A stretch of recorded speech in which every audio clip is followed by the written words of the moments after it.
లేకపోయాము అని అనుకున్నామో దానిని ప్రభువు నిశ్చయముగా రానున్న సంవత్సరములో మన జీవితాలలో దానిని దయచేయునుగాక. ఆమేన్. హల్లెలూయా. తెస్సలోనికి రాసిన పత్రికలో ఒక మాట కనబడతా ఉంది. మొదటి తెస్సలోనికి రాసిన పత్రిక 5వ అధ్యాయము 18వ వచనము, ప్రతి విషయమునందును కృతజ్ఞతాస్తుతులు చెల్లించుడి, ఇటిది చేయుట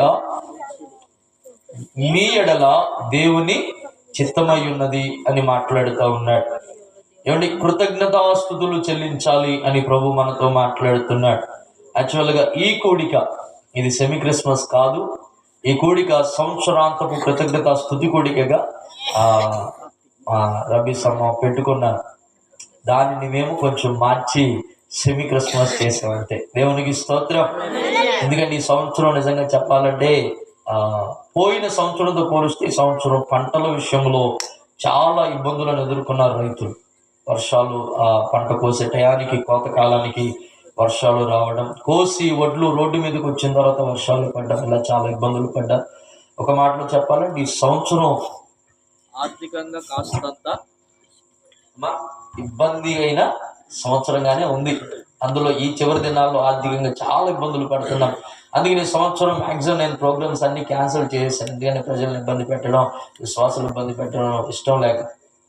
కానీ ఎలాగో కోడికి జరుగుతుంది, వచ్చిన వాళ్ళకి ఎలాగో అమ్మ భోజనాలు ఎట్టుకుంటున్నది అని చెప్పి నేనేం చేశానంటే దీన్ని కొంచెం ప్రభువుని మరి ఎక్కువగా ఆరాధించడం కోసం దీన్ని సెమీ క్రిస్మస్ కింద ప్లాన్ చేసి ఇలా కార్యక్రమాన్ని నిర్వర్తించాం. చేరు వచ్చిన మీ అందరికీ మరొకసారి నా హృదయపూర్వకమైన వందనాలు తెలియజేస్తున్నానండి. అందరికీ వందనాలు.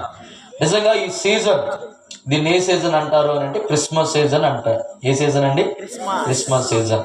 ఎందుకు దీన్ని సీజన్ అని అన్నారు అని అంటే, సీజన్ అంటే 1 రోజు 2 రోజులు 3 రోజులు ఉండేది కాదు. సీజన్ అంటే ఇంచుమించుగా మనకి కొన్ని సీజన్స్ ఉన్నాయి కదా. రైనీ సీజన్, సమ్మర్ సీజన్ అంటే ఇంచుమించు ఒక 3 నెలలు పాటు ఈ కాలం ఉంటుందన్నమాట. దాన్ని మనం సీజన్ అంటాం. ఈ క్రిస్మస్ పండుగను కూడా సీజన్ అని అంటారు. ఎందుకనంటే ఇంచుమించు 2 నెలలకు పైగానే ఈ పండుగను యావత్ ప్రపంచము జరుపుకుంటుంది. ఒక ప్రాంతము కాదు, ఒక దేశము కాదు, ఒక పట్టణము కాదు, ఒక రాష్ట్రము కాదు, ఒక జిల్లా కాదు, ఒక గ్రామము కాదు, ఒక తెగ కాదు. ప్రపంచ దేశాల్లో ఉన్నటువంటి ప్రజలందరూ జరుపుకునేటువంటి పండుగ ఈ క్రిస్మస్ పండుగ అని చరిత్ర చెప్తా ఉంది. మాత్రమే కాదు, ఇంచుమించు నవంబర్ 25వ తారీఖున ప్రారంభించబడి ఇంచుమించుగా డిసెంబర్ నెల అంతా కూడా ఈ పండుగ జరుగుతుంది. నూతన సంవత్సరంలోనికి వెళ్ళిన తర్వాత కూడా కొన్ని చోట్ల క్రిస్మస్ సెలబ్రేషన్ చేసుకుంటూ ఉంటారు. మరి దీనికి ఉన్నటువంటి ప్రత్యేకత అలాంటిది. మరి ఈ పండుగ ఈ రోజున మన గ్రామములో, మన మధ్యలో మనం అందరం కూడా జరుపుకోవడం నిశ్చయముగా చాలా సంతోషం, మనందరికీ ఆశీర్వాదం. దైవజనులు చెప్పినట్లుగా సమాధానకరమై ఉన్నది. ఆమేన్ చెప్దామా? హల్లెలూయా. ఒక రోజు నా స్కూల్లో క్రిస్మస్ సెలవులు ఇస్తారు కదండి. ఇస్తారు ఎవరైనా? ఎన్ని రోజులు ఇస్తారు? మామూలు గవర్నమెంట్ స్కూల్స్కి, ప్రైవేట్ స్కూల్స్కి అయితే ఒక రోజు.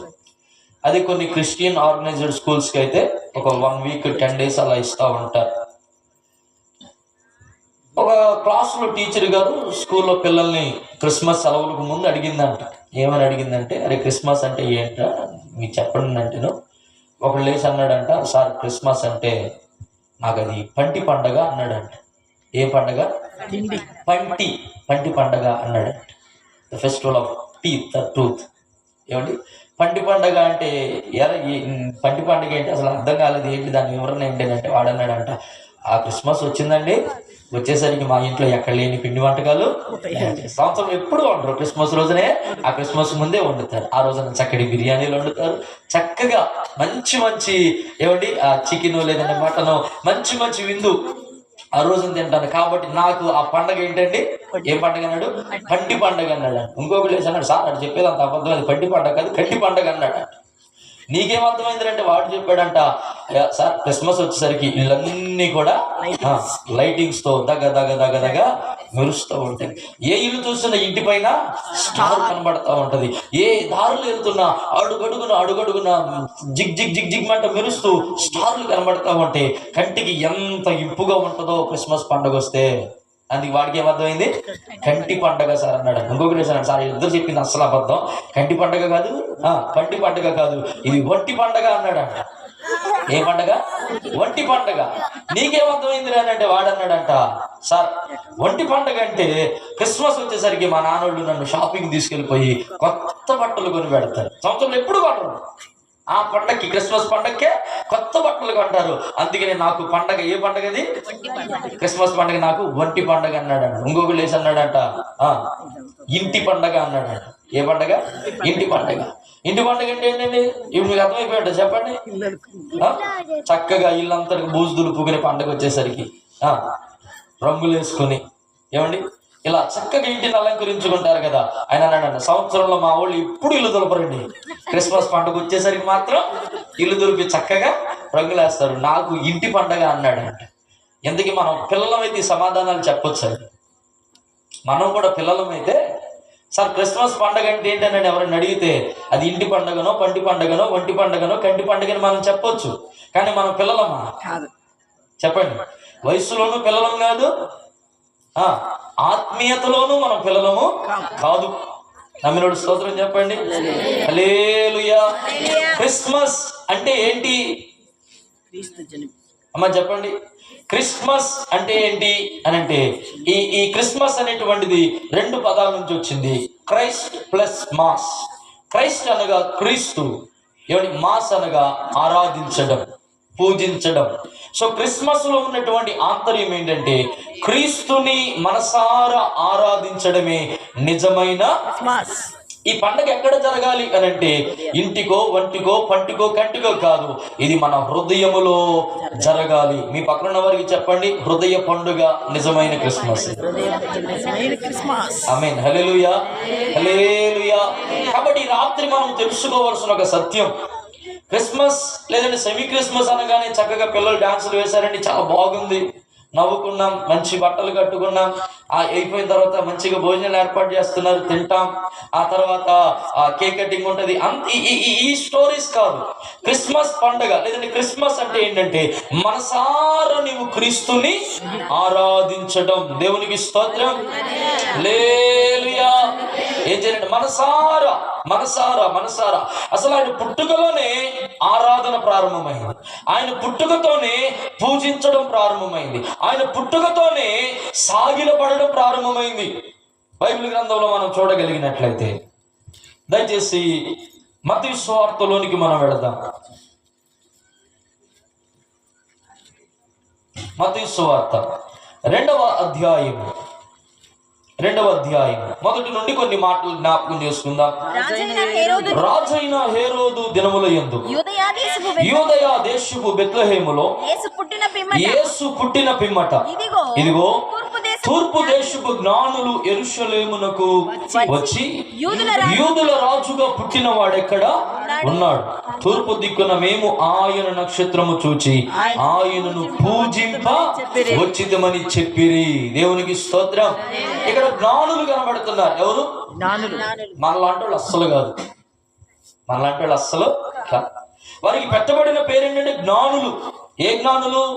తూర్పు దేశపు జ్ఞానులు. ఇప్పటికీ తూర్పు దేశపు జ్ఞానులకి చాలా విలువ. ఏమిటి?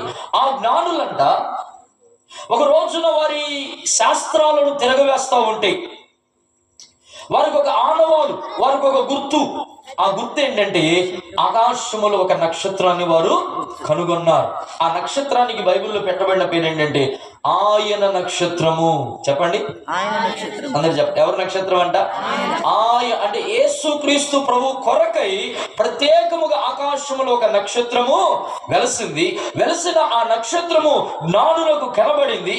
ఆ నక్షత్రం ఏంటని వారు పరిశీలించగా అప్పటి వరకు ఆ నక్షత్రం యొక్క జాడ లేదు, అప్పటి వరకు ఆ నక్షత్రానికి సంబంధించి ఎలాంటి ఆనవాలు, చరిత్ర లేనే లేదు.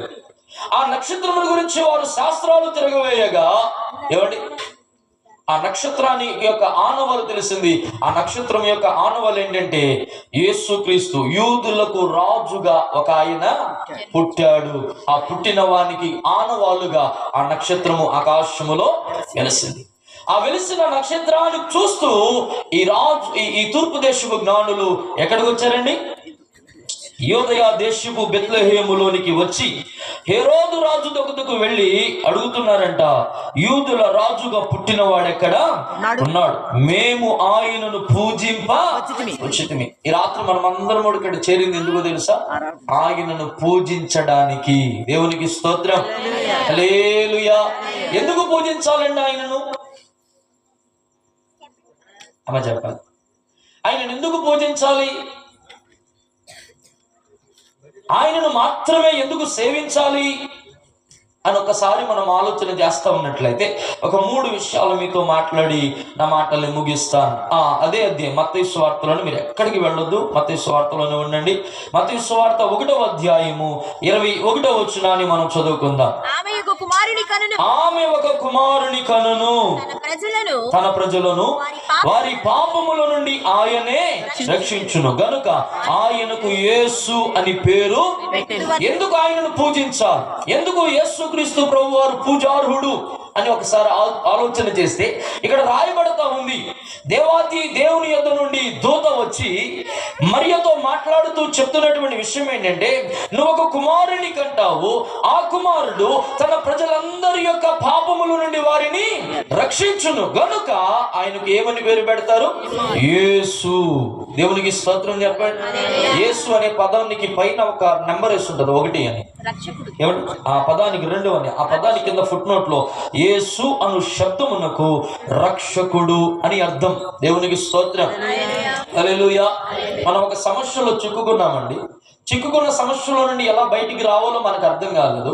ఆ సమయంలో ఎవరో ఒక తెలియని వ్యక్తి వచ్చి మనకు సహాయం చేసి ఆ సమస్యలో నుండి మనకు బయటికి రప్పిస్తే, బయటికి తీసుకుని వస్తే మనం కృతజ్ఞులుగా ఉంటామా లేదా? చెప్పండి, కృతజ్ఞులుగా ఉంటామా లేదా? కృతజ్ఞులుగా ఉంటేనే మానవత్వం కలిగిన మనిషి అంటారు. కృతజ్ఞత లేకపోతే అప్పుడప్పుడు వాడతాం కదా, మనం ఏమైనా వాడతాం, వీడికి ఎంత సహాయం చేసినా మానవత్వం లేదండి. సహాయం చేసి పొందాడు అన్నటువంటి కృతజ్ఞత లేదండి. ఏమండి, ఇక్కడ యేసుని ఎందుకు ఆరాధించాలి అని ప్రభు మాట్లాడుతూ ఉన్నాడంటే, ఆయనంట తన ప్రజలను వారి పాపముల నుండి రక్షించడానికి వచ్చాడు. ఆయన మన రక్షకుడు, ఆయన మన విమోచకుడు, ఆయన మనలను సర్వ పాపము నుండి విమోచించి తన పరిశుద్ధతలోనికి తీసుకుని వెళ్ళగలిగిన వాడు. అందుకనే ఆయనను మనం ఏం చేయాలి? పూజించాలి అని లేఖనాల్లో రాయబడింది. పౌలు గారు ఒక చోట రాస్తూ అంటారు, మొదటి ఆదాము ద్వారా మనకు పాపము సంభవించింది, అయితే కడపటి ఆదాము ద్వారా ఆ పాపము వలన వచ్చినటువంటి మరణము కొట్టివేయబడింది. దేవునికి స్తోత్రం. మొదటి ఆదాము ఎవరు? ఆయన పోలికలో, ఆయన రూపములో మట్టిని తీసుకుని ఆయన రూపంలో ఒక బొమ్మను చేసి ఆ బొమ్మ యొక్క నాసిక రంధ్రములోనికి జీవవాయువును వదగా జీవాత్మగా మారినటువంటి ఆ నరుడు మొట్టమొదటి ఆదాము. ఆదాము పాపాన్ని బట్టండి భూమి మీదకి ఏమొచ్చిందంట? మరణం వచ్చిందంట. ఆ మరణము ప్రతి మనుషుని ఎలుబడి చేస్తా ఉంది. ఈ రోజున దేనికైనా భయపడిన వాడు ఉన్నాడేమో గాని మరణానికి భయపడని వాడు ఒక్కడు కూడా లేడు. ఉన్నారంటారు ఎవరైనా?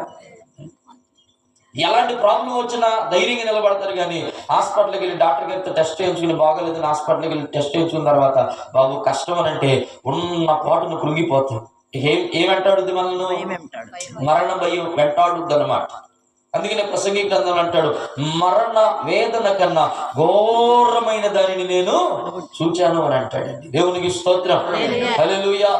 ఆ మరణము, మనుష్యుడు మరణముతో బాధింపబడుతూ ఉన్నప్పుడు, మనుష్యుడు మరణము చేత మృంగబడుతూ ఉన్నప్పుడు, మనుష్యుడు మరణానికి బానిసై ఉన్నప్పుడు ఆ మరణము నుండి తప్పించడానికి, మొదటి ఆదాము ద్వారా వచ్చినటువంటి మరణమును కొట్టివేయడానికి, మరణము నుంచి దాటించి మనలను జీవములోనికి తీసుకుని వెళ్ళడానికి రక్షకుడు, విమోచకుడుగా ఆ యేసు ఈ భూమి మీదకి వచ్చాడు గనుక ఆయనను మనము పూజించాలి. దేవునికి స్తోత్రం, హల్లెలూయా. ఆ రక్షణ ఎలా దొరికింది అంటే ఆ కలువరి శిలువలో ప్రాణ త్యాగము చేయుట వలన, రక్తము చిందించుట వలన ఆ రక్షణ మనకు దొరికింది. దేవునికి స్తోత్రం చేద్దాం. 2వ మాట జ్ఞాపకం చేసుకున్నట్లయితే ఎందుకు ఆయనను మనం పూజించాలి? 21వ వచనం 22 ఇదిగో కన్యక గర్భవతి అయి కుమారుని కనును, ఆయనకు ఇమ్మానుయేలు అని పేరు పెట్టు. మొదటగా ఏమని పేరు పెడతారన్నారు? యేసు అనగా రక్షకుడు, మన పాపముల నుండి విడిపించగలిగిన వాడు ఆయనొక్కడే. పాపమును అంటించుకోవడం ఈజీ, ఏదంట చూసారా? మరక పడడం, మరక అంటించుకోవడం చాలా ఈజీ అంట. కానీ మరక పోవాలంటే ఏం వాడాలి? సర్ఫెక్స్. దేవునికి స్తోత్రం చెప్పండి. హల్లెలూయా. ఏమండి, ఇదివరకు టీవీలో అడ్వర్టైజ్మెంట్ వచ్చేది, నిర్మ అడ్వర్టైజ్మెంట్, వాషింగ్ పౌడర్. ఏమంటే బట్టలన్నీ తెల్లగా అయిపోవాలంటే. కానీ ఈరోజు నా పాపము పోగొట్టుకోవాలంటే అది మనుషుని తరము కాదు. దానికి ఒక విలువైన అమూల్యమైన రక్తము కావాలి. ఆ రక్తమే పరిశుద్ధుడైన యేసు క్రీస్తు వారి యొక్క రక్తం. ఆ రక్తము ద్వారా మనల్ని విమోచించి పరిశుద్ధులుగా తీర్చిదిద్దాడు. రెండవదిగా ఇదిగో ఇంకొక పేరు ఆయనకు పెడతా ఉన్నారు. ఆ పేరు ఏంటండి? ఇమ్మానుయేల్. ఈ పేరు లేదంటే ఈ ప్రవచనము ఇంచుమించు క్రీస్తు పూర్వం 600 సంవత్సరాల క్రితమే యెషయా ప్రవక్త ద్వారా ప్రవచించబడింది. 7వ అధ్యాయము 14వ వచనంలో ఒకసారి చదువుదాం. యెషయా గ్రంథం 7వ అధ్యాయము 14వ వచనం.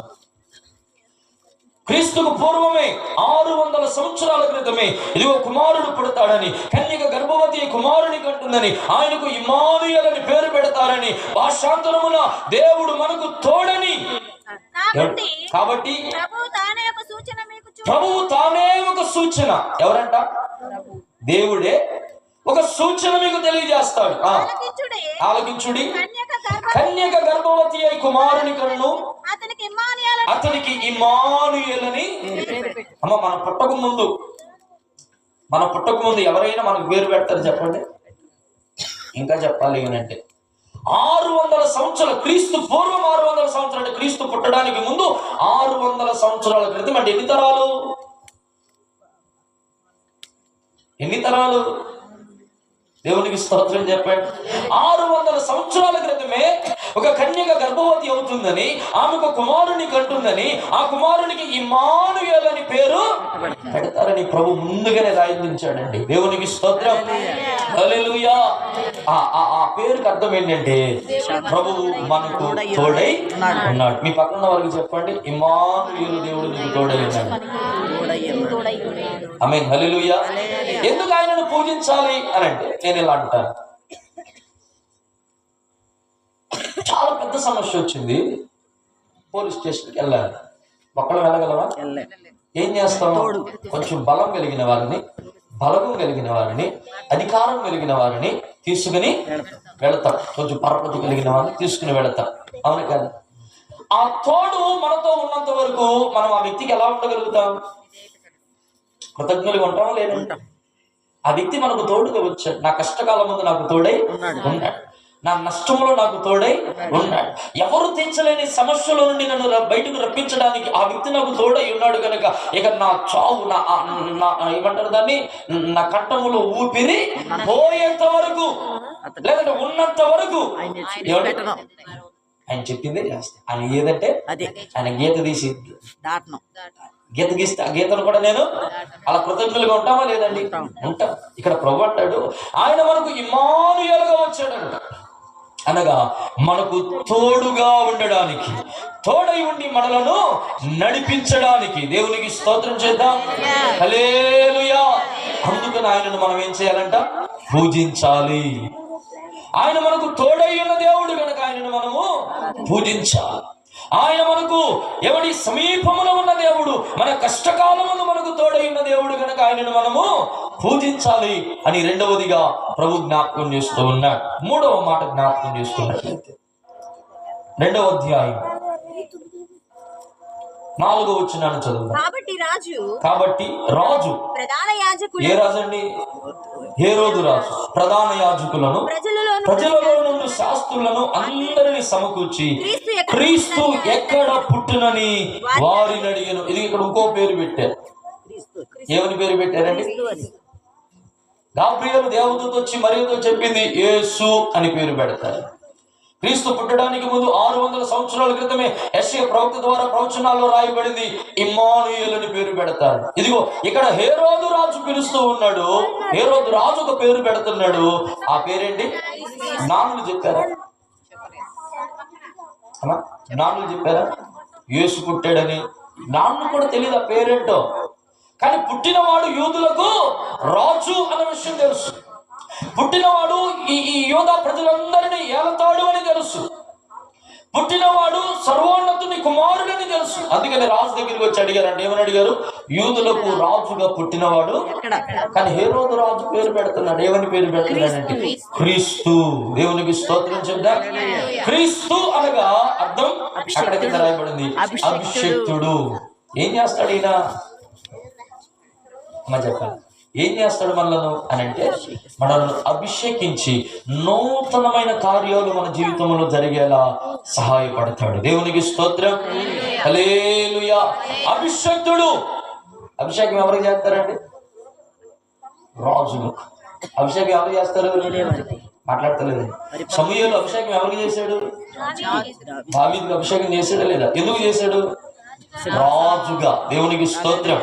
అంటే హేరోదు దృష్టిలో కూడా ఆ వ్యక్తి ఈ ప్రధాన యాజకులు శాస్త్రులు వచ్చి గ్రంథాలన్నీ తిరిగేసిన తర్వాత హేరోదు దృష్టిలో కూడా ఆ పుట్టినటువంటి బిడ్డ ఎలా కనబడుతున్నాడంటే అభిషిక్తుడిగా, ఒక రాజుగా, ఒక అధిపతిగా కనబడుతున్నాడు.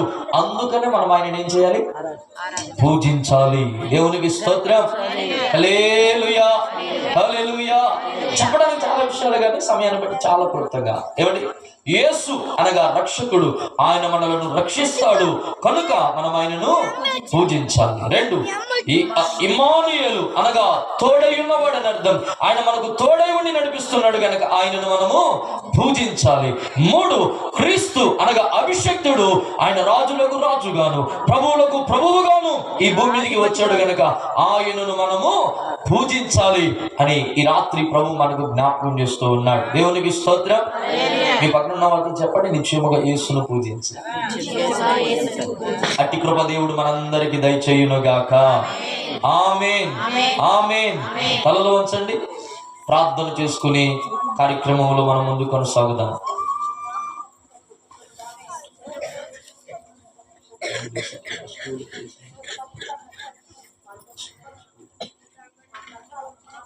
ప్రార్థన చేసుకుందాం. దయచేసి అందరూ తలలో ఉంచండి. ఒకవేళ ఇప్పటి వరకు నువ్వు ఆయనను పూజించగా ఉన్నట్లయితే, ఎందుకంటే లేఖనాలు మాట్లాడుతూ ఉన్నాయి, ఆయనకు రాజులకు రాజు, ప్రభువులకు ప్రభువు, అధిపతులకు అధిపతి, భూపతులకు రాజు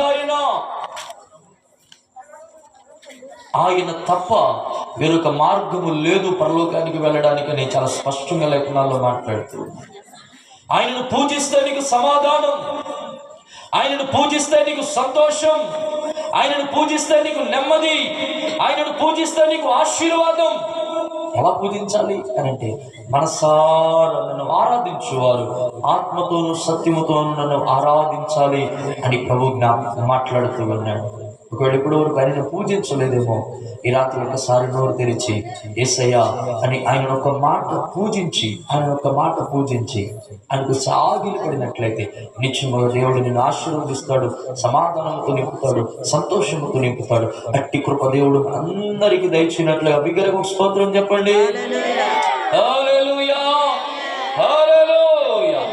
ఈ సమయంలో మరి పెద్దమ్మ గారు మన మధ్యలో ప్రార్థన చేసి నడిపిస్తారు.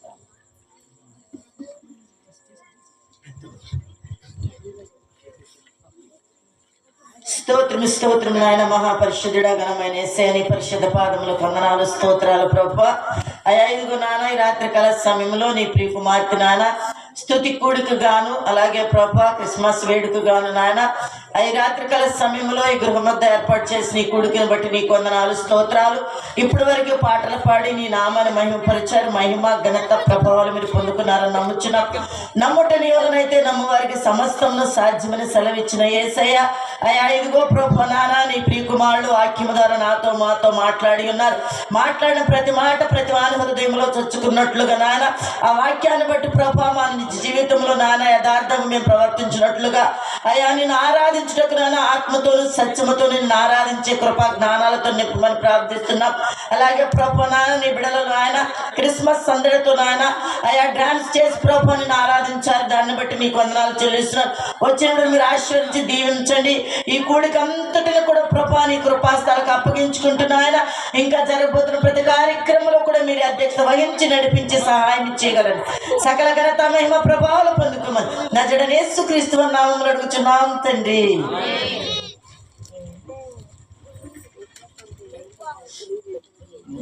ప్రార్థించున్నట్టు ప్రార్థించినటువంటి అందరికీ ప్రత్యేకమైన వందనాలు.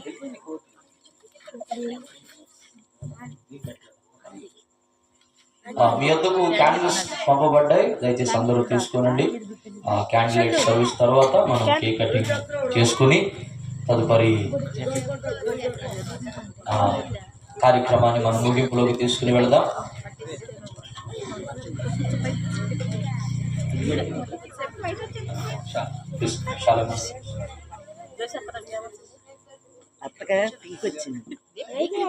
ఇక్కడ ఉన్నటువంటి సండే స్కూల్ పిల్లలందరూ కూడా వచ్చాయి, చిన్నపిల్లలందరూ కూడా.